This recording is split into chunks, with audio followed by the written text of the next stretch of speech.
If it's not broken, don't fix it. That is the message from Michigan Congressman Dan Kildee when it comes to the nation's sugar policy. Congressman Kildee joined me this week for a discussion on that policy. I'm Sabrina Halvorson. Here is this week's AgNet Weekly. All right, we wanted to talk today about sugar policy, and that is something that you are passionate about. It's something that's been in the Farm Bill for several years now. Tell me, what do you think about the current sugar policy, and what do you think needs to be fixed? Well, I think what we have is a program that works.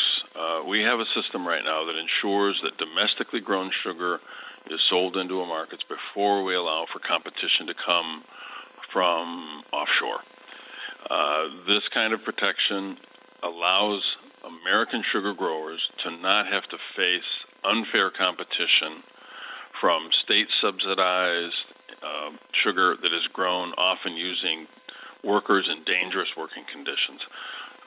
So what we have is a system that has worked quite well, supplies our manufacturers with the sugar they need, the food processors with the sugar they need at a fair price that doesn't undermine American farmers. And so what we have is a system that works. I just want to keep it in place. And it's been an important system, too, because there have been problems with other countries, with sugar dumping and the harmful effects that has on our growers here in the United States. For our listeners who maybe are not familiar with this, can you explain what sugar dumping is? Sure. It's a process where offshore growers in other countries, can often produce sugar at well below what domestic producers would have to pay to produce their sugar.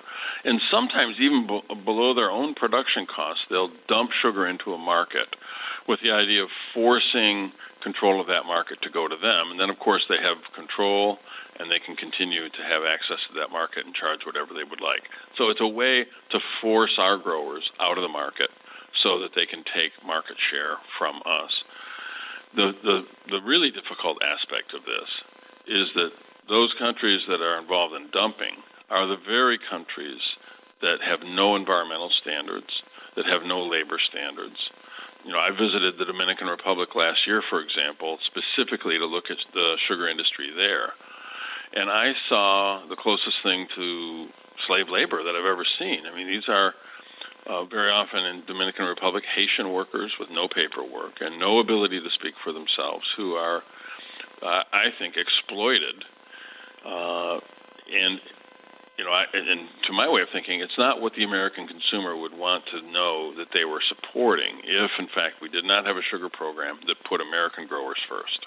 So you say that it's working very well, and with the Farm Bill coming up this year, due in a matter of weeks, but more likely we'll see it in a few months. What are you hoping for sugar policy in this Farm Bill? Well, I hope that my colleagues recognize that the program we have that is in place right now is working. I have 2,000 family sugar beet growers, in my district alone that support our local economy. There are lots of other members of Congress who have similar situations. I want them to see that the program has worked. Our growers are able to stay in business. Those family farmers are able to support their families. And we want to keep that in place. So my goal for this Farm Bill when it comes to sugar policy is to not fix what's not broken. It works, and we ought to keep it in place. And I'm going to do everything I can to make sure that's the case.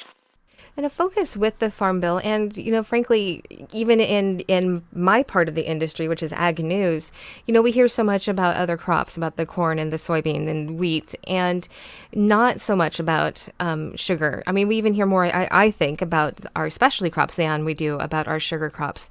So with sugar not being that top of mind focus, how important would you say it is to be paying attention to the U.S.'s sugar industry?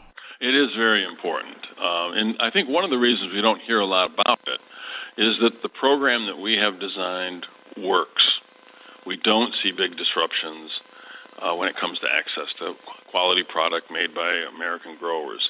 And so typically the things that get a lot of attention are those aspects of the industry that are really challenged. The reason we don't hear as much about sugar is that we have found a way to support domestic growers and still deliver the product at a fair price. And so there's no real headline there. What I worry about is that there are a few narrow interests that might prevail on some members of Congress who don't fully understand the program, and we could lose, this important part of the market that is really, to me, really an important piece of it. It's also true that sugar, isn't grown everywhere, at least not beet sugar is not grown everywhere. We have cane sugar in the South, and we've got beet sugar in the Midwest and near West, and some in California, but it's not in every district. But I just simply ask my colleagues to think about how they would feel if one of their markets, one of their crops that they grow in their area was targeted by industry that's just trying to squeeze one more penny out of the price of a pound of sugar, in doing so rewarding companies that exploit workers, in places that have no labor or environmental protections. And then, correct me if I'm wrong, please. But the way that I understand it is that sugar policy does not have a cost to the federal government, whereas many programs for other crops do. There also are no government payments directly to sugar producers. Rather, it goes to the refineries. But so there are some big differences between sugar policy and policy for other crops. Is that right, or do I need some correcting? No, that is correct. I mean, what we have in U.S. sugar policy is a system that determines the amount of production that American growers can support and guarantees that sugar goes first to market. And then we always still do import some amount of sugar, but we do so in a way that doesn't flood the market and undermine our American growers. That doesn't cost the American taxpayer anything. It simply says that we're going to put our money where our mouth is. We're going to make sure that as consumers purchase sugar, we're going to do it from suppliers that have values that we share, that we believe workers ought to get a fair wage. We believe that farms that farm responsibly and care for the environment ought to go to the front of the line. And what we know about domestic sugar production is that we meet those standards. And what we know about our competition is that they don't come anywhere close to those standards. Okay.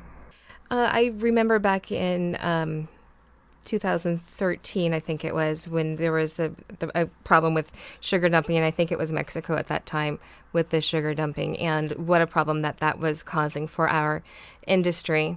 As you've said many times, our current program, it works, and as long as they keep it in the Farm Bill, you'll be satisfied, right? That's right. I'd be thrilled if the language that we've been able to defend, I've been in Congress now 11 years. We've had a couple of attacks against the sugar program. We've been able to succeed in beating those back. If we can keep what we have right now, I'm confident that the growers I represent are going to continue to be able to support their families, and that's why I do this work. Thank you once again to Congressman Dan Kildee of Michigan. That is this week's AgNet Weekly. I'm Sabrina Halvorson. Thanks for tuning in.